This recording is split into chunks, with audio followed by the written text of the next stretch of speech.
وانشق البحار. Bismillahirrahmanirrahim. Alhamdulillahirrabbilalamin. Wassalatu wassalamu ala asrafil anbiya wal mursalin nabiyina Muhammad wa ala alihi wa sahbihi wa man tabi'ahu bi ihsanin ila yaumiddin. Amma ba'du. Kita melanjutkan pembahasan hadis Arba'in An-Nawawiyah, dan kita sampai di hadis yang ke-35.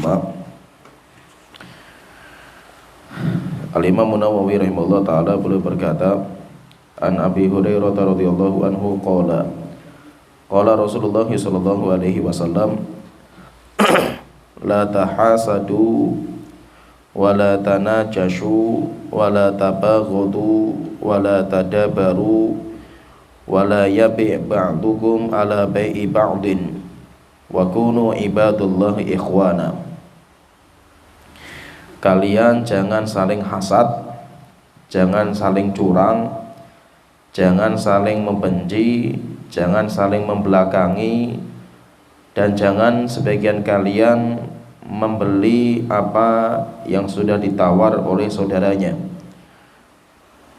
Wa kunu ibadullahi ikhwana. Jadilah kalian itu hamba-hamba Allah yang bersaudara. Al-muslim akhul muslim, la yadhlimuhu wa la yakhdhuluhu wa la yakdzibuhu wa la yahqiruhu. Seorang muslim itu saudara bagi muslim yang lain, sehingga muslim itu tidak menzalimi yang lainnya, tidak merendahkannya, tidak mendustakannya, dan tidak melecehkannya. At-taqwa hahuna wa yushiru ila sadrihi thalatha marratin. Ketakwaan itu letaknya di sini. Setelah itu Rasulullah mengisyaratkan kepada dadanya 3 kali. Bihasabim ri'im minasyarri ayyahqira akhahul muslim.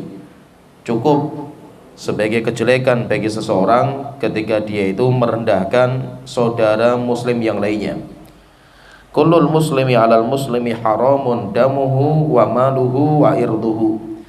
Setiap muslim bagi muslim yang lain diharamkan darahnya, hartanya, dan kehormatannya. Rawahu Muslim. Hadis ini dikeluarkan oleh Imam Muslim. Hadis ini kalau kita perhatikan, ini adalah hadis yang membicarakan tentang ukhuwah imaniyah. Bagaimana kita itu menjaga persaudaraan keimanan kita, sehingga kita itu dengan muslim yang lain itu kita itu bersaudara. Tapi persaudaraan kita itu bukan persaudaraan nasab, tetapi persaudaraan kita itu lebih tinggi dari itu, yaitu persaudaraan iman. Kita itu sama-sama bersaudara dalam keimanan kita. Walaupun mungkin secara nasab kita beda, kita secara nasab beda, kita mungkin secara karib kerabat gak punya hubungan, tetapi kita itu sama-sama mukmin. Ketika kita sama-sama mukmin,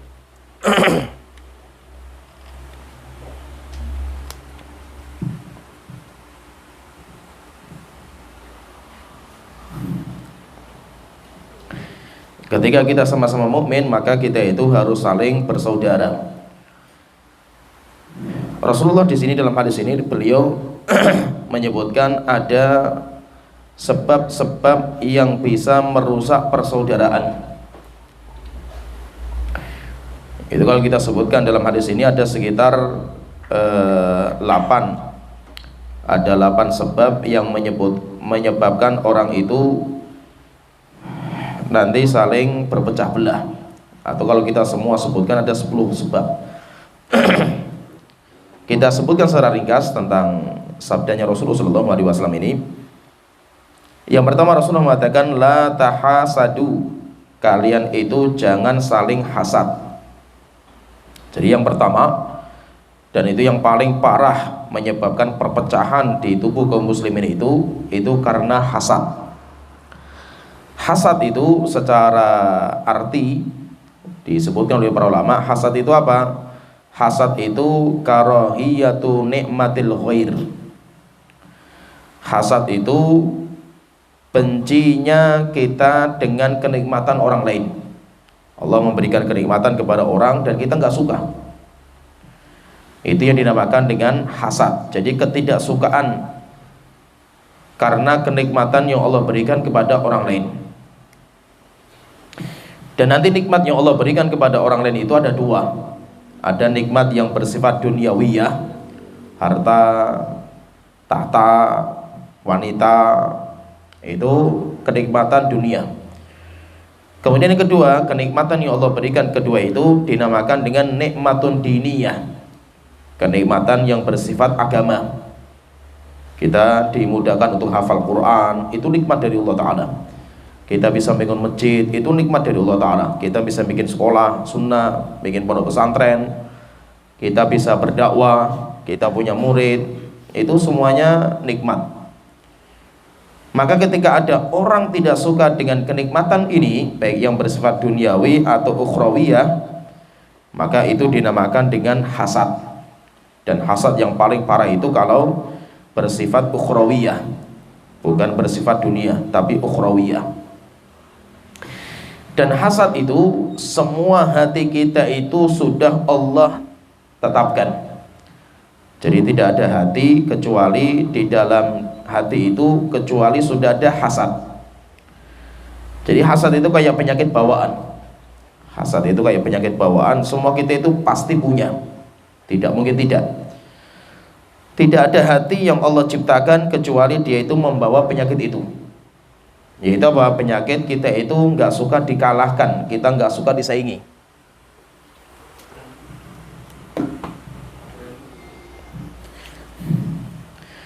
Jadi kita itu sukanya kita itu menang, kita itu sukanya lebih tinggi daripada orang lain.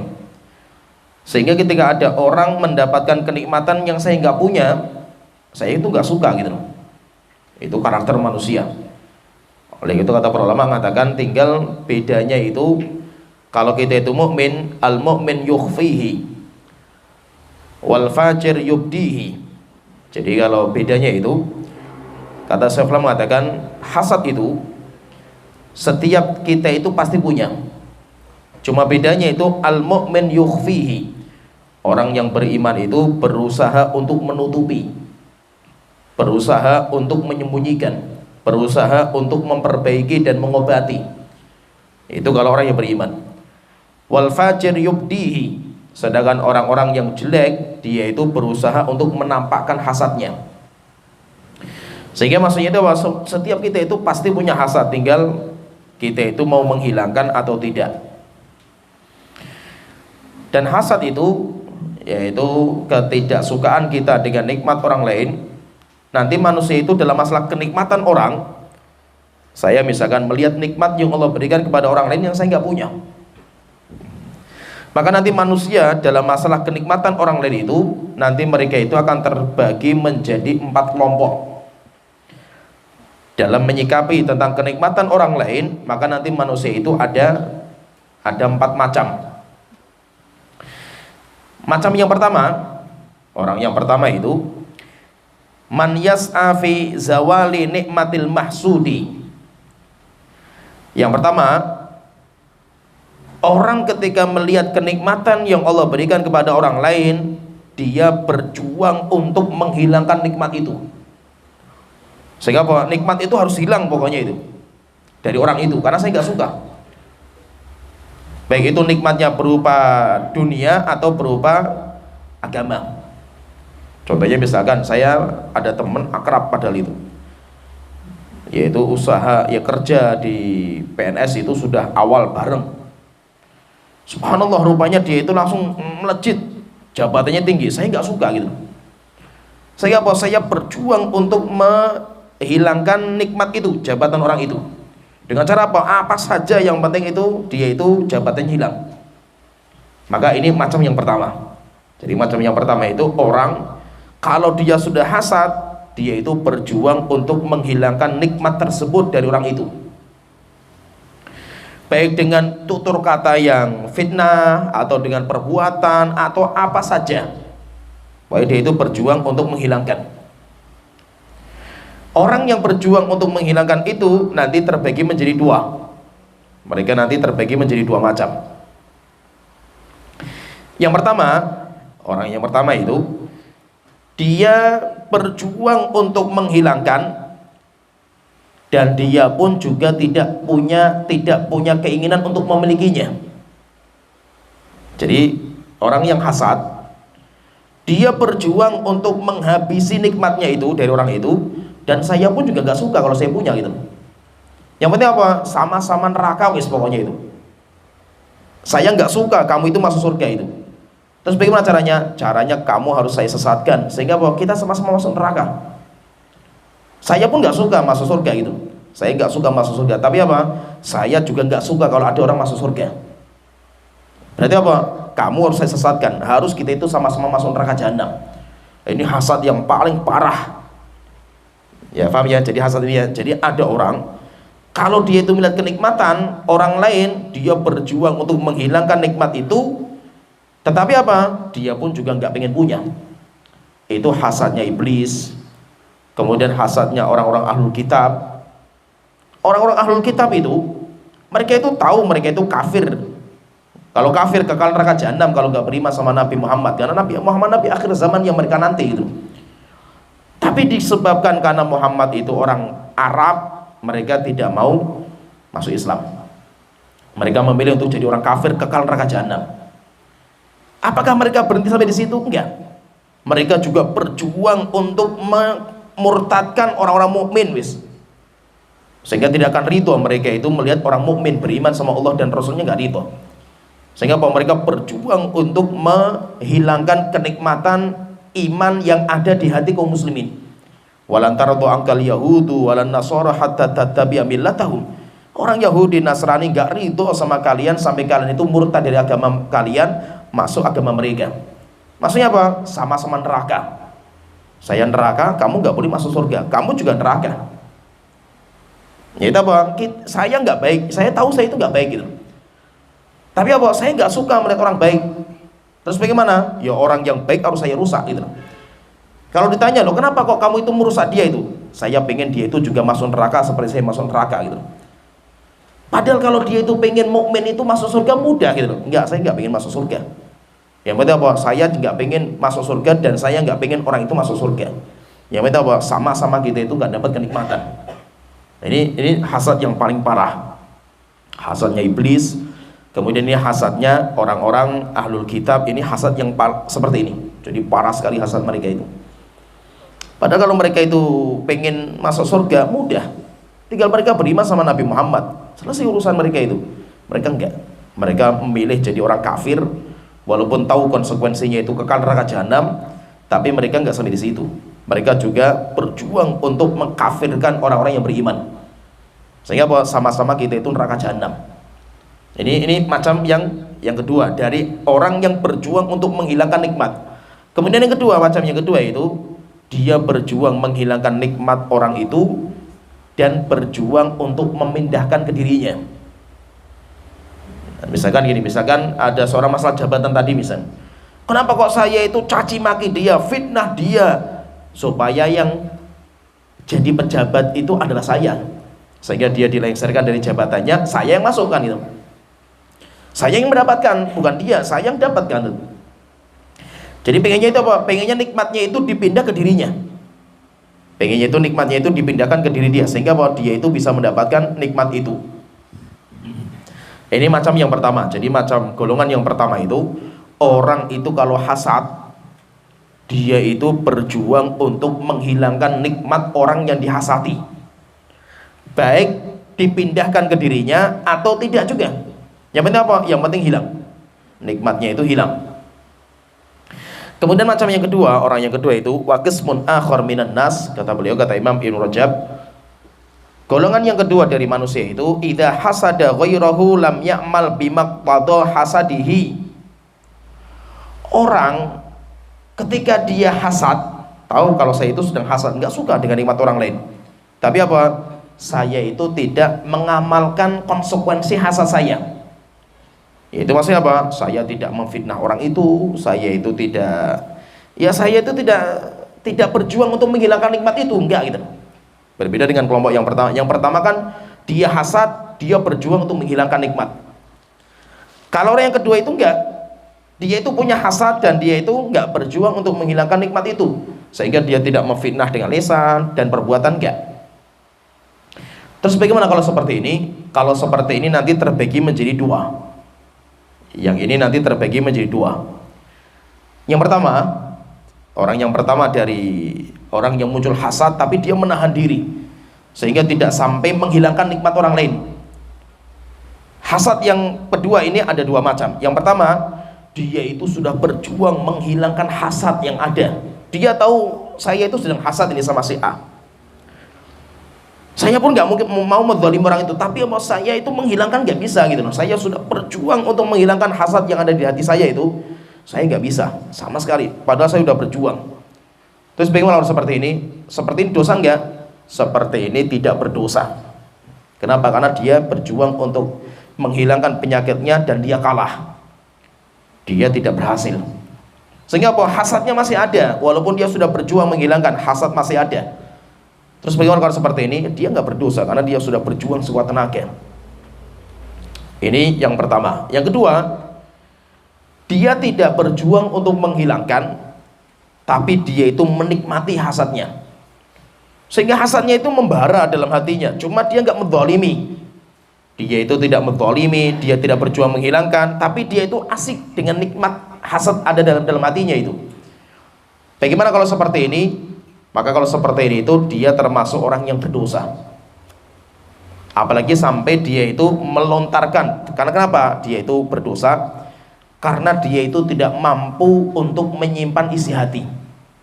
Namanya orang itu, sampai kapan Anda itu bisa menahan isi hati Anda? Contohnya misalkan saya nggak suka dengan si A, membara rupanya dalam hati saya itu membara. Cuma saya itu menahan diri, nggak mau ngomong dan yang lainnya itu. Sehingga kalau saya ketemu dengan si A, ya baik-baik saja itu, tertawa-tawa, padahal hati saya itu jengkelnya luar biasa. Pertanyaan, apakah kita itu bisa menahan perasaan kita itu? Ya bisa, jebol juga nanti pasti itu. Terkadang kalau pas kita lagi ngobrol dengan istri kita, plung keluar. Ketika kita ngobrol dengan teman-teman akrab kita, plung keluar tentang si A itu. Akhirnya apa? Bocor juga. Karena tidak mungkin bisa kita itu menahan isi hati kita. Pasti lisan kita itu akan menerjemahkan, walaupun dengan sebagian orang yang kita anggap dia itu orang yang pro sama kita. Oleh itu orang seperti ini apa? Walaupun khilaf di antara para ulama, khilaf tapi belum mengatakan walaupun terjadi khilaf, lakin hadza yab'udu ayyaslam minal baghi 'alal mahsud. Walaupun hukumnya khilaf di antara para ulama, yaitu kalau saya itu ada hasad dan saya nikmati hasad saya itu. Khilaf di antara para ulama, tapi belum mengatakan, tapi jarang sekali seorang muslim ketika dia itu punya sifat hasad seperti ini, untuk dia itu selamat untuk tidak menzalimi yang dihasati. Pasti akan keluarlah ucapan itu, akan plung keluar gitu. Nah, sehingga seperti ini nanti dia itu berdosa. Kemudian yang ketiga, macam orang yang ketiga, idza hasada lam yatamanna zawala nikmatul mahsud bal yas'a fi iktisabi mithli fadailihi. Dia itu ketika melihat kenikmatan orang lain, dia itu enggak maksudnya itu dia itu bukan berarti suka kalau nikmat itu hilang, enggak. Jadi ketika saya itu melihat ada orang diberikan kenikmatan yang saya enggak punya, apa yang saya kerjakan itu, saya memotivasi diri saya untuk lebih baik daripada orang itu. Setiap saya mendengar ada teman saya punya kenikmatan, dapat ini, saya harus lebih dari itu. Nanti ketika dapat informasi lagi, saya harus lebih dari itu. Pokoknya itu setiap berita tentang kenikmatan yang Allah berikan kepada orang lain, itu sebagai motivasi saya untuk lebih baik daripada dia. Saya enggak hasad sama nikmatnya orang itu, enggak. Saya tidak berjuang untuk menghilangkan nikmat itu, enggak juga. Tapi apa? Berita-berita itu sebagai motivasi saya untuk lebih. Saya itu punya kenikmatan lebih daripada dia. Bagaimana hukumnya kalau seperti ini? Orang seperti ini juga ada dua macam. Pahami, berarti setiap bagian itu ada dua macam. Ini ada dua macam. Yang pertama, kalau kenikmatannya itu bersifat dunia. Ketika ada teman dia punya tambah nikmat dunia, saya nggak benci, nggak, biasa saja. Tapi apa?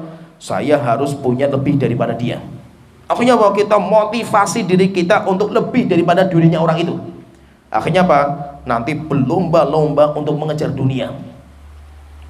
Ketika temennya beli motor misalkan baru, saya nggak apa-apa, saya senang juga kamu punya motor, tapi apa?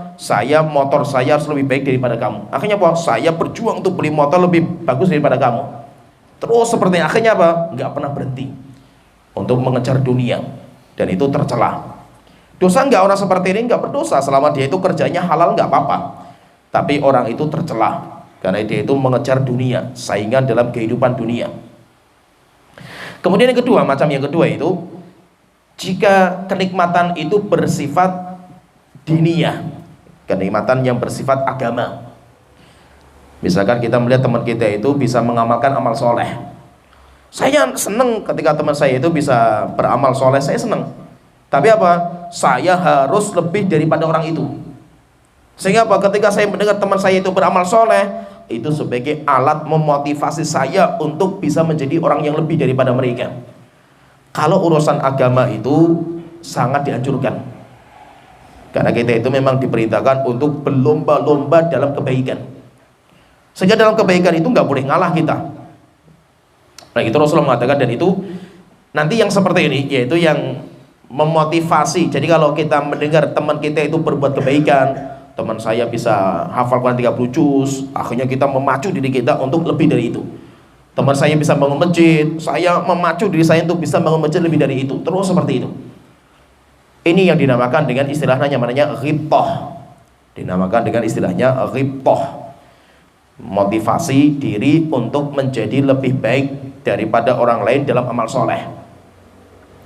Rasulullah mengatakan la hasada illa fitnatain.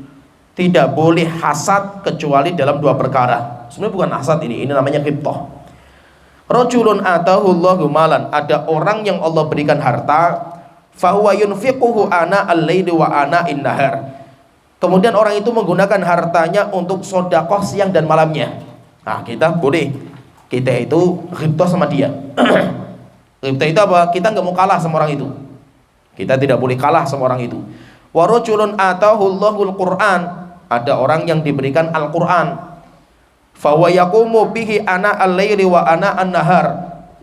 Dia membaca Al-Qur'an siang dan malamnya. Akhirnya apa? Kita termotivasi untuk lebih daripada orang itu. Dan itu karakternya para sahabat. Para sahabat itu kalau sudah urusan kebaikan, mereka berlomba-lomba, sehingga mereka tidak mau dikalahkan. Umar bin Khattab ketika perang Khandaq, dia mengatakan, hari ini saya ingin menyaingi Abu Bakar.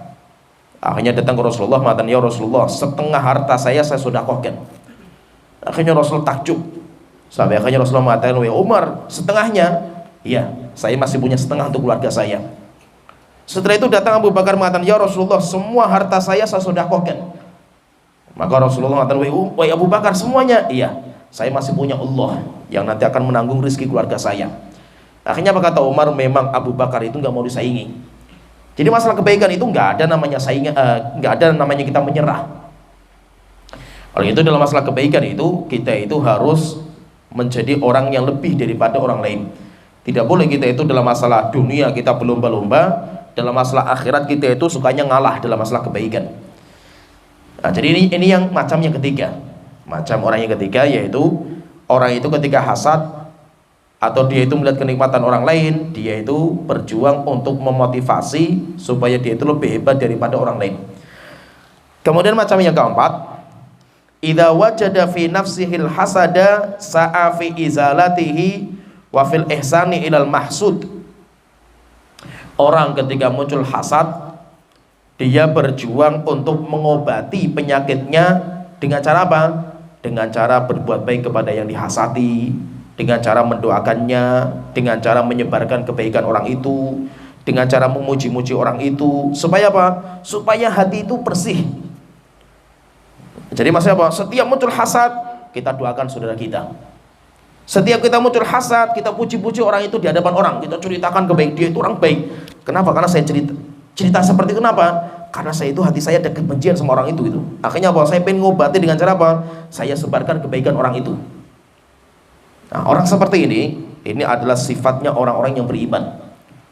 Dan kata beliau mengatakan, wa hadza min a'la darajatil iman. Imam Rajab mengatakan, dan ini derajat iman yang paling tinggi. Wa sahibuhu huwal mu'minul kamil. Dan orang yang bisa seperti ini itu hanya orang-orang yang mukmin sempurna. Alladzi yuhibbu li akhihi ma yuhibbu li nafsihi, yaitu orang-orang yang bisa mencintai untuk orang lain sebagaimana dia mencintai untuk dirinya sendiri. Yaitu maksudnya apa? Coba kita itu berusaha, yaitu kita itu ya kita ini riyadhah dirilah kita itu mengolahragakan jiwa kita. Ada olahraga fisik badan, ada juga namanya olahraga jiwa. Dengan cara apa? Dilatih pelan-pelan gitu. Dengan cara apa? Kita itu kalau nggak suka dengan orang, coba kita doakan di waktu-waktu yang mustajab. Coba kalau kita lagi nggak suka dengan orang itu, coba kita itu puji dia di hadapan orang-orang. Coba kita itu kalau kita lagi nggak suka dengan orang, kita kirimi hadiah orang itu. Siapa? Maksudnya itu kita itu biar hilang rasa benci terhadap orang muslim. Oleh itu di antara doa kita yang harus sering baca, dan itu doa generasi terbaik. Setelah Allah menyebutkan generasi muhajirin, setelah itu Allah menyebutkan ansor, setelah itu Allah telah berfirman walladzina ja'u min ba'dihim. Kemudian nanti akan datang generasi-generasi setelah mereka. Setelah muhajirin dan ansor, apa kata mereka itu? Yaquluna rabbana ighfir lana. Mereka mengatakan dalam doa-doa mereka, wahai Tuhanku, ampuni dosa-dosa kami. Wa li ikhwanina alladzina sabaquna bil iman, dan dosa saudara-saudara kami yang mendahului kami dalam keimanan. Wa la taj'al fi qulubina ghillan lil ladzina amanu. Wahai Tuhanku, janganlah Engkau jadikan hati kami itu ada kebencian kepada orang yang beriman. Rabbana innaka raufur rahim. Terus bagaimana supaya kita itu enggak benci? Setiap muncul kebencian, kita tutupi dengan kita berbuat baik kepada dia. Kita puji-puji, kita doakan. Misalkan hari ini saya punya masalah dengan siapa ya? Oh, tadi pagi itu saya lagi ada masalah dengan si A. Saya muncul rasa benci saya itu. Ya sudah, waktu mustajab saya berdoa. Wahai Tuhanku, ampunilah dosa si A. Wahai Tuhanku, sungguh misalkan saya tadi sudah benci sama si A, muncul dalam hati saya seperti itu, tolong jadikan itu sebagai penghapus dosa-dosa dia. Terus kita doakan kebaikan, ampunilah dosanya. Terus berikan rahmat kepadanya, berikan dia kesehatan yang sempurna. Walaupun apa? Hati kita itu jengkel gitu. Itu cara kita itu mengobati penyakit hati kita. Berat nggak? Yo, beratnya luar biasa. Luar biasa beratnya itu. Tapi kita harus belajar. Kita harus belajar. Ya, saya alhamdulillah kalau saya itu karena sudah banyak belajar lah, dan itu nggak mudah. Ya, biasanya kalau hari Jumat sore itu kan waktu yang mustajab itu saya biasanya itu doakan orang-orang yang menzalimi saya, yang sering memfitnah saya. Saya paham lah siapa yang fitnah saya itu, saya tahu. Itu biasanya saya sering doakan. Kenapa? Saya pengen gak punya masalah dengan orang muslim. Oh, dia punya masalah sama saya, terserah lah gitu. Dia memfitnah saya, benci sama saya, itu bukan urusan saya itu. Yang penting apa? Saya gak punya rasa benci dengan dia. Walaupun apa? Dia mencaci maki, memfitnah luar biasa, dan saya gak peduli gitu. Yang penting apa? Saya tetap saudaranya dia. Saya anggap kamu itu saudara itu, walaupun kamu itu membenci saya nggak peduli gitu. Jadi maksudnya apa? Kita harus namanya olahraga jiwa lah gitu. Beratnya, masya Allah, beratnya luar biasa. Beratnya luar biasa. Kalau kita bisa itu sebenarnya, kalau kita pengen meluapkan emosi kita itu, pas kita lagi dizalimi, yo kita doakan kebinasan, hancur sehancur-hancurnya wes, anak turunnya sampai 7 keturunan hancur semuanya kan itu. Namanya kita lagi jengkel kan itu. Tapi coba kita balik itu, ketika kita lagi marah sama seseorang karena dia menzalimi kita gitu, kita posisi sebagai orang terzalimi kan itu, tapi malah kita bisa doakan, kita bisa memuji dia, itu luar biasa. Dan beratnya luar biasa. Tapi apa? Dengan kita itu sering belajar, namanya riyadhah jiwa itu, mengolahragakan hati, itu rupanya bisa. Jadi terkadang itu maksudnya itu hati itu perlu olahraga, diolahragakan untuk berbuat kebaikan. Contohnya misalkan gini, kita itu orangnya pelit. Fahamlah kita itu dengan pelitnya kita itu orangnya sebenarnya pelit. Dan taunya kita punya seperti itu dari mana? Dari teman-teman kita sebenarnya itu. Nah itu kalau ada orang kritik kita, ada orang ngomong kita itu alhamdulillah gitu. Dengan itu kita tahu, oh rupanya saya itu karakternya seperti ini ya gitu. Akhirnya apa? Perlu kita riyadhahkan jiwa kita. Dengan cara apa? Pas lagi muncul pelit-pelitnya, paksa untuk sedekah. Muncul pelitnya lagi, paksa sedekah itu. Akhirnya apa? Dengan kebiasaan itu sampai akhirnya nanti kita akan merasakan nikmatnya sedekah. Kita butuh duit, tapi kita bisa memberikan kepada orang ketika dia itu lebih butuh daripada saya itu luar biasa. Dan itu butuh latihan. Dan latihannya nggak mudah. Latihan seperti itu berat, apalagi merubah jiwa. Nggak seperti kita olahraga mending lah, walaupun awal-awal sakit semua kan itu.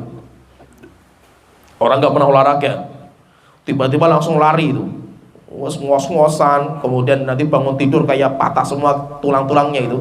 Tapi ketika dibiasakan bisa. Apalagi kita itu membiasakan untuk merubah jiwa kita, itu luar biasa beratnya itu. Tapi kita harus apa? Kita itu harus berusaha untuk menghilangkan. Kalau tidak itu stres kita itu. Coba kalau kita itu kalau benci sama orang kan stres gitu. Pusing sendiri kan kita itu. Misalkan kita lagi benci sama si A, nggak bisa tidur, pusing toh, mikir di rumah cuma emosi, darah tinggi setelah itu kan itu. Subhanallah, kita mau jalan-jalan itu, misalkan istri mau jalan-jalan ke mall, tempat itu, ketemu sama orang itu lagi, masya Allah itu, dunia sebesar ini itu ketemu muka kamu terus kan, luar biasa gitu. Dan itu masih saya pun juga pernah kayak gitu kan itu. Coba kita lagi jengkel sama si A misalkan itu, jalan-jalan ke mall, ketemu orang itu, masya Allah itu, di mall sebesar ini saja itu orang itu lagi yang muncul kan gitu, nggak ada yang lain kan gitu loh. Dunia sebesar ini tuh jadinya sempit sekali itu. Gara-gara apa? Kita itu punya masalah dengan orang gitu. Nah itu masih itu bahwa kita nikmat sekali ketika hidup itu nggak punya masalah dengan orang. Kalau memang orang itu mempermasalahkan kita, urusan dia dengan Allah Ta'ala, bukan urusan kita itu. Yang penting apa? Saya nggak punya masalah. Sehingga apa? Ketemu sama orang yang mencaci maki kita, ya biasa. Ketemu ngobrol santai, kayaknya nggak punya masalah lah gitu kita. Walaupun dia itu nggak enak itu. Ya urusan dia kan, sama bukan urusan saya kan, nggak enak kan itu. Dan saya sering kayak gitu. Saya sering biasanya orang-orang yang fitnah saya itu saya datangi. Tiba-tiba ke rumahnya, bingung dia itu mau apa kan itu. Tiba-tiba saya udah datang di rumahnya itu. Ketemu di masjid, saya datangi salam-salam, saya duduk di situ tidak ngobrol itu. Bingung orang itu. Mau apa, mau ngomong apa itu. Saya sekarang di situ kan gitu. Ya kan, sampai orang nggak enak itu, sampai nggak mau lihat, terus saya sampai duduk tabet-tabetakan di situ kan itu. Dan saya sering kayak gitu itu. Biasanya kalau orang yang, saya pernah kayak gitu juga, ada orang yang ya biasalah namanya hasad itu kan. Terkadang kan bukan masalah dunia, terkadang hasad yang bahaya itu kan agama kan itu. Ustadz dengan ustadz, gara-gara ustadz itu jamanya banyak, saya jamanya sedikit, nah itu hasad. Biasa seperti itu tuh, wes biasa lah di mana-mana kan itu. Pernah saya itu kayak gitu, ada seorang ustadz ya masalah lah sama saya itu. Tiba-tiba saya datang di pengajiannya. Padahal kajiannya nggak banyak itu, cuma berapa orang saja itu. Saya datang di situ, ikuti kajian sampai selesai, duduk depan lagi saya itu. Bingung sama dia itu. Setelah selesai, saya nggak pergi juga, saya tungguin dia kan gitu. Wah, kalau dia mau keluar, saya tunggu di situ kan itu. Akhirnya terpaksa ya duduk ngobrol sama saya kan. Setelah ngobrol lama-lama, saya ngomong, Ustaz, saya minta maaf kalau seandainya saya ada salah, dan bingung lagi dia itu. Saya yang dicaci maki, saya yang difitnah, saya minta maaf kan gitu. Akhirnya apa? Ya bingung, kayak mau ngomong apa bingung gitu loh. Ya akhirnya nggak apa-apa lah akhirnya ini. Tapi apa? Yang penting saya udah gak ada masalah sama antum. Urusan antum punya masalah itu urusan antum dengan Allah Ta'ala, bukan urusan saya kan gitu. Kalau bagi saya biasa, nggak ada masalah. Biasa orang-orang ketika punya masalah sama saya, tak SMS, tak japri itu. Afan, saya mau silaturahim ke rumah antum, bisa nggak itu? Oh, saya sibuk. Kapan bisanya? Aduh, saya banyak nggak ada waktu ya. Yang penting saya mau datang ke rumah antum kan gitu. Dan itu saya sering kayak gitu. Makanya apa? Biasanya orang-orang punya masalah sama itu, tak japri, tak SMS, tak ajak ketemu kan itu. Biasanya pada mangkir itu, gak ada yang berani kan. Kenapa? Karena kalau saya itu berjuang untuk menghilangkan rasa benci itu kepada siapa saja lah itu. Dan itu nggak mudah itu, belajar seperti itu berat. Kalau kita itu mengandalkan emosi ya stres kita itu. Setiap hari cuma stres mikirin orang, omongan orang itu. Kenapa? Karena nggak pernah selesai, orang ngomongin kita itu nggak pernah selesai. Maka itu, terus apa yang kita kerjakan itu, omongan orang itu nggak usah kita dengar. Urusan omongan orang itu terserah antara dia dengan Allah, bukan urusan saya kan itu. Kalau ada orang fitnah saya, ya sudah itu alhamdulillah, orang ngasih banyak hadiah kepada kita kan itu. Jazakallah khair. Bahkan kalau bisa mau ditransfer itu. Saya pernah itu cerita ya. Ada seorang ummahat, ya baru ngaji lah dia itu. Subhanallah itu maksudnya itu, ini ceritanya itu karena suami dia itu kerja di tempat saya. Warung makan lah waktu itu awal-awal buka. Tapi karena warung makan itu sepi, ya tutup. Nah tutup ya dia tak keluarkan kan itu. Ketika dikeluarkan, wah istrinya yang marah itu luar biasa itu. Padahal ngaji, sudah ngaji loh, suami istri sudah kenal sunnah ngaji. Wah saya dihabisi di Facebook itu. Wes masya Allah, Ustadz lulusan Yaman gitu. Ini wes orang tahu semua lah siapa yang diinginkan kan itu. Saya nggak pernah tahu kalau saya itu dicaci maki sama dia, saya nggak pernah tahu gitu. Tapi tiba-tiba itu istri saya itu ngamuk-ngamuk di rumah kan itu. Saya tanya, ngapain kamu kok ngamuk-ngamuk cemburu terus seperti ini kan gitu. Kamu nggak tahu si A itu ngomongin kamu itu. Ya saya nggak tahu gitu loh. Akhirnya ditunjukkan itu. Akhirnya saya bilang sama istri, mungkin dia butuh duit gitu. Coba tanya sama dia itu, mungkin dia butuh bantuan. Nanti kita transfer lah itu. 200 atau 300 ribu kan nggak apa-apa kan itu. Alhamdulillah sih saya dicaci maki seperti itu. Alhamdulillah kan, kita bersyukur kan itu. Nah kita kasih hadiah. Coba kamu tanya itu, dia butuh duit atau tidak kan gitu. Istri saya yang paling nggak bisa itu. Kalau kayak itu biasalah, perempuan itu berat memang seperti itu. Tapi kan masih kita sudah biasa lah. Di Yaman pun saya udah biasa nangani orang seperti itu, udah biasa itu. Kita punya di Yaman itu, saya dulu itu nangani anak-anak kecil yang masalah-masalah lah di Yaman itu. Biasanya anaknya mudir, anaknya ustadz itu kebanyakan kan ada yang banyak problem lah anak-anaknya itu. Karena dia itu punya pondok, anaknya di pondok itu biasanya kan nanti banyak masalah itu. Nah biasanya anak-anak ustadz itu yang masalah-masalah itu kirimnya ke Yaman. Kirim ke Yaman. Di Yaman itu sumber masalah dok mereka itu. Ya biasa, saya nangani orang-orang kecil-kecil seperti ini tuh. Kita didik, padahal kita nggak digaji loh, sama sekali kan itu. Sudah kita waktu terbuang ngurusi mereka gitu. Mereka akhlaknya nggak punya dan yang lainnya lah itu, nggak punya adab, nggak punya apa-apa lah itu. Kita harus ngurusi mereka gitu. Padahal kita bukan siapa-siapanya itu. Ya udah tak pegang semua, tak urusi itu. Akhirnya saya bikin banyak peraturan untuk mereka daripada mereka kelunung-kelunung di Yaman nggak punya kegiatan kan. Karena di Yaman nggak seperti di Saudi kuliah. Bebas di Yaman itu kan, karena kita mulazamah itu. Sehingga yang semangat yo dapat ilmu banyak, yang malas-malasan ya boleh di sana itu. Di sana dia 9 tahun, 10 tahun nggak pernah belajar ya banyak di sana itu di Yaman itu. Makanya jangan kaget kalau urusan Yaman, mantep-mantep semua itu. Nggak semua seperti itu gitu. Saya bikin peraturan waktu itu, nggak boleh ke pasar kecuali hari libur Jumat. Terus bagaimana? Kalian ini yang masih piye-piye ini, masih anak-anak ini wes, kalian ini di sini bukan untuk main-main di sini itu. Ganggu pelajaran kita yang tua-tua ini itu. Di sini mau pada belajar. Adanya kalian itu mumet kita itu ngurusi kalian gitu. Peraturan. Akhirnya kok kita buat jadwal kegiatan. Di situ mulai saya buat peraturan di asrama itu. Kayak gini ini. Wah, akhirnya subhanallah itu saya waktu itu kan ada kamarnya sendiri saya itu di Tasjidat namanya. Yang ngurusi Tasjidat di Yaman itu saya. Nah, saya bikin peraturan di situ. Saya dudukkan. Nah, berarti kalian harus belajar. Jam sekian ngafal Quran, jam sekian hafalan hadis, jam sekian itu saya bikin kayak di pondok pesantren lah itu. Subhanallah itu ada satu mereka itu jengkel kan, nggak terima itu. Keluar dari tempat itu nendang botol sampai ngomongi saya itu, oh buruan itu keluar binatang-binatang kaki 4 lah itu. Saya dengar di dalam itu. Wis kurang ajar ini anak-anak sembelih semua ini kalau kayak gini kan itu. Pengennya tak sembelih semua mereka masih kecil-kecil ngomongnya kayak gitu kan itu. Tapi kita sabar-sabar, Ustaz didik pelan-pelan. Ya alhamdulillah itu mereka sekarang pulang sudah jadi ustadz gitu. Jadi maksudnya itu apa? Kita itu nggak pernah tahu bagaimana masa depan mereka kan itu. Jadi maksudnya itu apa? Kita itu harus banyak belajar lah untuk riyadhah jiwa. Kita bisa memaafkan orang lain, bahkan kita walaupun nggak salah pun bisa berani minta maaf.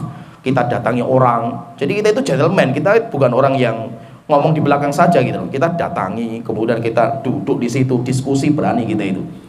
Ya kan? Jadi maksudnya itu apa? Memang menghilangkan penyakit hati itu nggak mudah, beratnya luar biasa. Tapi kita berjuang untuk menghilangkan sedikit demi sedikit. Maka perlu olahraga lah, kita mengolahragakan jiwa. Jadi intinya itu kalau kita itu melihat ada teman kita, saudara kita orang Muslim, kok dia itu punya kenikmatan yang saya nggak punya. Akhirnya apa? Muncul rasa jengkel dalam hati kita. Terus bagaimana? Maka kita itu menghilangkan dengan cara kita berbuat baik kepadanya. Kita doakan, kita puji-puji. Kemudian kita itu ya kita berikan hadiah. Tujuannya apa? Supaya tidak ada rasa benci dalam hati kita. Kemudian yang kedua yang bisa memutus perpecahan, bisa menyebabkan perpecahan kaum muslim itu wala tanajashu. Dan kalian itu jangan saling najis. Najis itu apa? Najis itu curang. Apa maksudnya curang itu? Curang itu maksudnya saya kayak penjual obat. Oh saya ngomong-ngomong kayak gini, orang banyak tertipu dengan omong saya. Tiba-tiba ada orang mau beli, udah saya beli yang obat ini 100.000. Oh enggak, saya mau yang kedua. Oh enggak, saya tak beli 120.000 gitu. Padahal buat ini dua ini teman-teman saya ini. Supaya apa? Supaya yang lain itu ikut-ikutan semua itu. Akhirnya apa? Yang sana ikut, yang sana ini. Kenapa? Saya sudah punya pancingan-pancingan itu. Ya. Jadi menaikkan tawaran tujuannya apa? Supaya orang yang lain itu dia itu menawar lebih gitu. Bukan saya untuk membeli, saya nggak butuh membeli barang itu gitu loh. Tapi saya itu menaikkan harga supaya si ini yang kita kejar itu dia itu mau beli. Nah, itu dinamakan dengan najis istilahnya itu. Najis wala tanajashu. Kalian itu jangan curang. Termasuk curang itu apa? Termasuk curang itu menutup aib barang. Menutup aib barang. Contohnya misalkan Rasul itu pernah ke pasar melihat ada gandum. Rasulullah masukkan tangannya itu ke gandum itu. Setelah itu apa? Mendapatkan di dalamnya itu gandumnya itu becek, yaitu berair di dalamnya itu. Akhirnya Rasulullah tanya, ini apa-apaan ini? Maka penjualnya mengatakan, ya Rasulullah, itu gandum itu kena air hujan. Maka Rasulullah tanya, kenapa kok nggak taruh di atas? Kan ini yang kena air kan yang di atas, yang bukan yang di bawah itu. Dia mengatakan, ya Rasulullah, kalau ditaruh di atas, ya nggak ada yang membeli nanti gandum saya itu. Maka Rasulullah mengatakan, man khosyana falaysa minna. Siapa yang curang sama kita, maka dia bukan termasuk kita. Yaitu apa? Termasuk orang yang curang dalam jual beli itu orang yang dia itu menutupi cacat barang. Misalkan mobil, misalkan didempul, misalkan ketika lecet dibeli, tetapi dia itu nggak mau cerita sama orang, kecuali kalau menjualnya itu kepada orang yang tahu barang kita, maka kita nggak usah menjelaskan, nggak apa-apa. Contohnya misalkan mobil tabrakan jedier, kita bawa ke tempat perbaikan mobil, bengkel misalkan itu. Akhirnya apa? Sama tukang bengkel, tak beli aja mas. Oh, oke, kamu sudah tahu bentuknya kayak gini kan itu. Tapi kalau kita itu menjual kepada orang yang dia itu kemungkinan nggak tahu barang itu, maka itu nanti masuknya ke tipu daya di dalam masalah jual beli, dan itu nanti yang menyebabkan banyak perpecahan, keributan. Itu gara-gara seperti itu. Kemudian selanjutnya Rasulullah mengatakan wala tabaghadu. Ketiga, kalian itu jangan saling membenci. Dan membenci itu yaitu bughd, kebencian itu nanti penyebabnya banyak. Kenapa kok kita itu benci sama si A? Macam-macam itu. Motifnya itu bisa karena perempuan, bisa karena masalah bisnis, apa sajalah namanya orang benci gitu.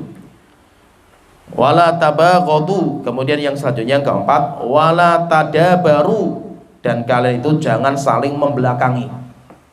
Yaitu membelakangi itu apa? Si A jalannya ke kanan, dia jalannya ke kiri. Sudah mau ketemu balik lagi semuanya itu. Yaitu apa? Tidak mau saling berjumpa. Termasuk tadabur itu termasuk apa? Hujron, saling memboikot. Tidak mau mengucapkan salam, tidak mau bersapa, tidak mau duduk bareng. Nah, itu yang dinamakan dengan tadabur. Dan tadabur itu hukumnya apa? Memboikot saudara kita itu, tidak mau mengucapkan salam, tidak mau duduk, itu hukumnya boleh maksimal 3 hari. Lebih dari 3 hari hukumnya nggak boleh. Itu Rasulullah mengatakan la yahillu li muslimin ayyahjuru akhahu fawqa thalathin. Tidak dihalalkan bagi seorang mukmin untuk memboikot saudaranya lebih dari 3 hari. Yaltaqiyani, yaitu kalau mereka itu saling membelakangi, dua orang itu berjumpa, fayasuddu hadza wa yasuddu hadza, yang satu jalannya ke kanan, yang satu ke kiri. Wa khairuhum alladzi yabda'u bisalam, dan yang terbaik itu adalah yang pertama kali mengucapkan salam. Jadi maksudnya itu apa? Kita itu saling membelakangi. Membelakangi itu apa? Ketemu padahal jalannya itu sudah mau papasan itu, akhirnya minggir semua itu. Kenapa? Karena kita itu saling membelakangi. Nah, jadi biasakan kita itu ketemu santai saja gitu, nggak ada masalah. Kita punya masalah ketemu mengucapkan salam selesai kan, nggak harus jadi orang akrab gitu. Kan yang penting itu apa? Hak seorang muslim itu kita tunaikan, yaitu apa? Kalau dia itu mengucapkan salam kita jawab. Ya, jadi kan itu, nah kalau dia sakit kita jenguk, kalau dia mengundang kita datangi, itu kan hak seorang muslim. Yang penting itu kita tunaikan, kewajiban kita sudah gugur. Apakah harus kita itu menjadi akrab lagi? Nggak harus. Nggak harus, misalkan kita gara-gara ada masalah sampai akhirnya kita sudah nggak bisa akrab, ya nggak apa-apa gitu.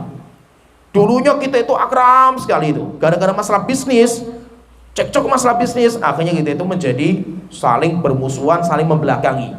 maka semuanya berdosa kalau seperti, karena itu masalah dunia.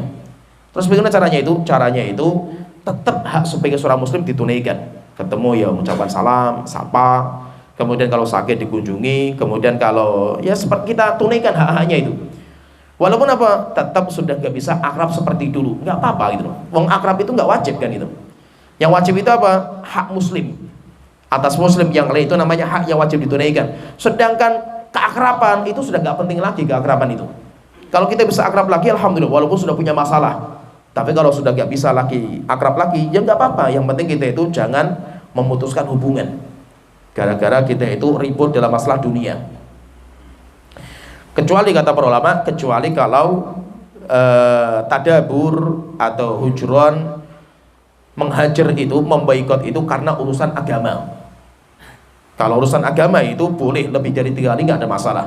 Seperti Rasulullah memboikot Ka'ab bin Malik itu sampai 50 hari. Nah, dan itu nggak apa-apa kalau urusannya agama. Kemudian yang kelima, wala yabi' ba'dukum ala bai'i ba'din. Janganlah kalian membeli, menawar barang yang sudah ditawar oleh saudaranya.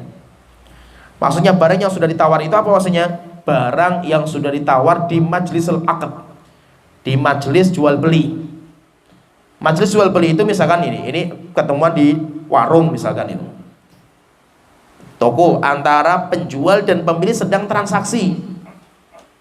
Walaupun kita itu suka barang itu, tapi sudah ditransaksikan sama si A, kita nggak boleh, tak beli aja, harganya saya jual, saya beli lebih dari ini, nggak boleh. Selesaikan dulu biar dia selesai. Kalau dia sudah selesai, nggak ada urusan lagi, baru kita masuk. Termasuk juga kata para ulama, termasuk jual beli seperti ini itu kayak kita itu melamar perempuan, itu sama juga.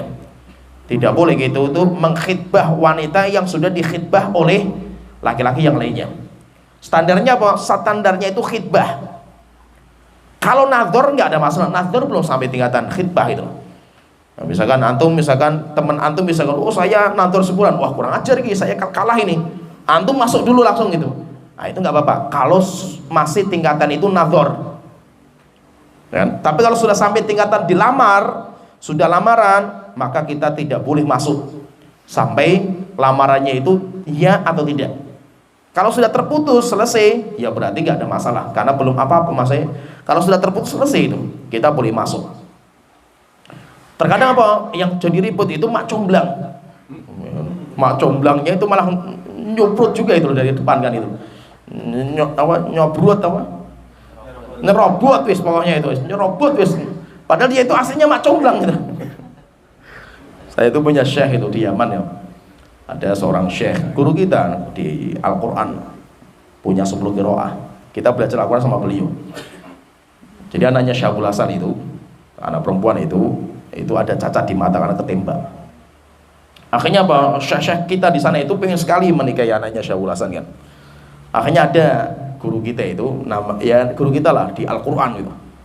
Dia itu pengen menikahi anaknya Syahul Hasan itu yang perempuan itu, tapi lewat mak comblang.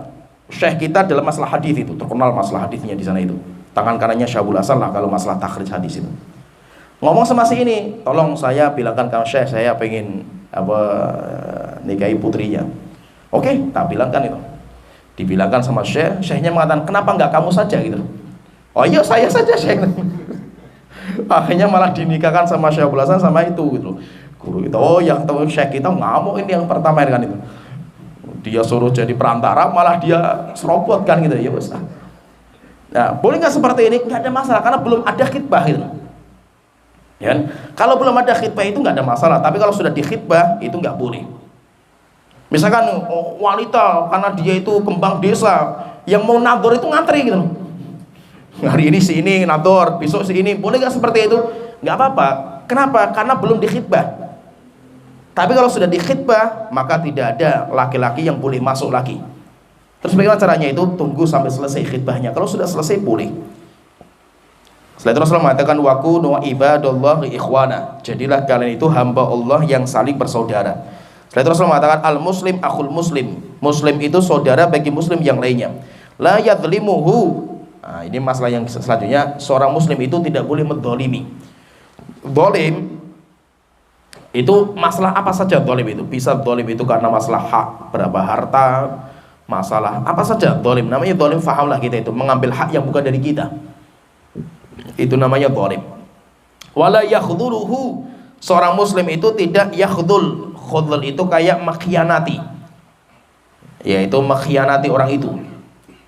Wala yakhdhuluhu wala yakdzibuhu, dan seorang muslim itu tidak mendustai, yaitu berbuat dusta kepada seorang muslim yang lainnya.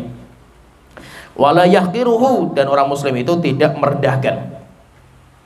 Ini semuanya kenapa Rasul itu melarang seperti itu? Karena semuanya itu penyebab perpecahan. Zalim, kemudian saling mengkhianati, kemudian saling mendustakan, kemudian saling merendahkan, itu semuanya penyebab cekcok. Setelah itu Rasulullah mengatakan at-taqwa hahuna wa yushiru ila sadrihi thalatha marratin. Takwa itu letaknya di dada. Setelah itu Rasulullah mengatakan bihasabi imri'in min syari ayyahqiru akhahul muslim. Cukup dosa bagi seseorang ketika dia itu merendahkan muslim yang lainnya. Kullul muslimi 'alal muslimi haramun damuhu wa maluhu wa irduhu. Seorang muslim yang satu dengan yang lain itu diharamkan 3: darah, harta, dan kehormatan. Itu hukumnya haram. Maka darahnya seorang muslim, jiwanya seorang muslim itu haram. Tidak boleh disobek, tidak boleh dipukul, tidak boleh apalagi ditumpahkan darahnya, dibunuh. Siapa yang dia itu melukai seorang muslim, jasadnya itu, maka dia zalim. Karena nyawa seorang muslim itu terjaga. Kemudian yang kedua yang dijaga itu apa? Harta. Maka harta tidak boleh dirusak, tidak boleh dicuri, tidak boleh dizalimi, diambil secara paksa, itu semuanya kezaliman. Atau yang ketiga itu karena kehormatan. Kehormatan itu apa? Ghibah. Ghibah itu masalah kehormatan itu. Kenapa diharamkan? Karena merobek kehormatan. Demikian juga apa? Kan orang yang ghibah itu ayuhibbu ahadukum ayyakula lahma akhihi maitan. Apakah kalian itu mau makan daging saudara kamu dalam kondisi masih hidup? Kenapa kok ghibah itu diharamkan? Karena itu bisa merobek kehormatan seseorang. Contoh lagi misalkan yang merobek kehormatan itu fitnah. Kita mengfitnah sampai akhirnya orang semuanya benci sama orang itu karena fitnahan kita. Demikian juga ngadu domba. Demikian juga misalnya kita menuduh. Ini semuanya merobohkan itu. Tuduhan zina, tuduhan sesat, itu tuduhan kafir, itu nggak main-main itu. Maka hati-hati dalam masalah. Kenapa? Karena ngeri sekali. Hukumannya nanti di hari kiamat nggak sembarangan itu. Rasulullah mengatakan man qala li akhihi ya kafir. Siapa yang mengatakan kepada saudaranya ya kafir, ucapan kafir sudah keluar ini. Faqad ba'a bihi ma ahaduhuma, maka ucapan mencari siapa yang layak. Jika memang benar yang dijuluki itu kafir, jatuh kepada yang dijuluki. Wa illa roja ila sahibihi, tapi kalau keliru kembali kepada yang menjuluki. Termasuk apa? Ya sesat. Oh, dia itu orang ahlul bidah dia itu. Nah, ucapan ini kalau sembarangan maka akan jatuh kepada dirinya nanti di hari kiamat. Nah, itu hati-hati karena ini merobohkan wibawa. Wibawa orang itu hancur dengan seperti itu. Jadi intinya kita itu hati-hati, jangan sampai kita itu di hari kiamat nanti kita itu ada sangkut pautan hak dengan seorang muslim. Maka Rasulullah pernah bertanya, siapa orang yang paling merugi di antara kalian itu? Para sahabat nantinya Rasulullah, rugi itu kalau orang dagang bawa modal banyak, pulang nggak bawa untung, modalnya habis. Rasulullah mengatakan bukan. Orang yang paling rugi itu orang yang datang di hari kiamat dengan membawa banyak pahala, tapi pahalanya dibagi kepada si A, kepada si B, kepada si C, kepada semua orang yang dia zalimi, sampai habis pahalanya dan rupanya masih ada yang belum mendapatkan pahala. Orang yang dizalimi yang belum dapat pahala, akhirnya diambil dosanya ditimbangkan kepada orang yang menzalimi. Sehingga jangan sampai nanti di hari kiamat itu kita sholat, kita sedekah, kita baca Quran, malah nanti di hari kiamat dibagi sama orang-orang yang kita zalimi. Kenapa? Karena kita menzalimi. Begitu maksudnya itu hati-hati di sini. Termasuk apa? Menuduh. Kalau kita yang dituduh sih nggak ada masalah gitu. Kalau kita yang dituduh itu malah nggak ada masalah itu. Tetapi kasihan mereka itu. Apalagi masya Allah terkadang ya kita itu kasihan lah terkadang itu dengan orang-orang yang baru ngaji, tapi setelah itu sudah masuk fitnah itu. Fitnah perbedaan antara ustadz-ustadz yang ada sampai akhirnya apa? Ya orang baru ngaji itu loh, lisannya kan nggak bisa dijaga itu biasa orang baru ngaji itu. Akhirnya menjuluki ustadz yang sudah lama berdakwah dengan jurusan sesat, sufi, kemudian yang lainnya itu. Ustadznya sih gak ada masalah gitu, dia dicaci maki kayak apapun ustadznya masih tetap berdakwah kan itu. Tetapi apa? Kasihan dengan orang-orang yang baru seperti ini itu. Dia masih baru, baca Quran masih belum benar gitu. Kemudian dosanya yang masih bergelimang dosa dan maksiat, tapi sudah berani menghadiahkan pahalanya kepada orang itu. Itu kan yang kita kasihan itu. Kalau kita dituduh sih gak ada masalah itu. Kita seneng-seneng aja sih dituduh sama mereka kan itu. Tapi kasihan mereka itu. Kita cuma mikirkan bagaimana nanti mereka di hadapan Allah Ta'ala. Kalau kita sih gak ada masalah kan. Itu seperti Imam Bukhari misalkan zaman dulu yang kita ceritakan itu. Mau dicaci maki nggak ada masalah. Allah terus akan menaikkan derajatnya Imam Bukhari kan dengan cacian makian mereka itu. Tapi kasihan yang mencaci maki kan itu. Habis mereka semuanya itu dihabiskan sama Allah Ta'ala. Jadi maksudnya itu hati-hatilah kita itu jangan terlalu ikut campur dalam fitnah-fitnah yang ada. Tugas kita itu apa? Penuntut ilmu ya belajar. Sedangkan Ustadz A dengan Ustadz B itu wajar ada perbedaan itu. Bukan kita itu mengharapkan semua Ustadz itu harus satu persamaan, nggak bisa itu. Ustadz akan berbeda-beda. Terus kita bagaimana sikap kita? Anda itu fokus belajar saja. Anda penuntut ilmu. Anda bukan Ustadz, tidak usah masuk dalam perbedaan Ustadz. Ustadz beda itu biasa dalam pendapat, karena ulama-ulama kita saja beda pendapat. Tapi yang jadi masalah itu andanya orang awamnya itu kenapa kok ikut-ikutan gitu? Ya, Anda gak usah ikut-ikutan khilafiyah di antara para Ustadz. Yang penting apa? Anda itu sibuk belajar. Ya seperti di sini intinya hadis ini membicarakan tentang ukhuwah imaniyah. Maka semua sebab-sebab yang menjadikan perpecahan di antara kaum muslimin itu semuanya harus kita tutup. Ya sampai di sini. Wa akhiru da'wana alhamdulillahirabbil alamin sallallahu alaihi Muhammad wa ala alihi washabihi ajmain.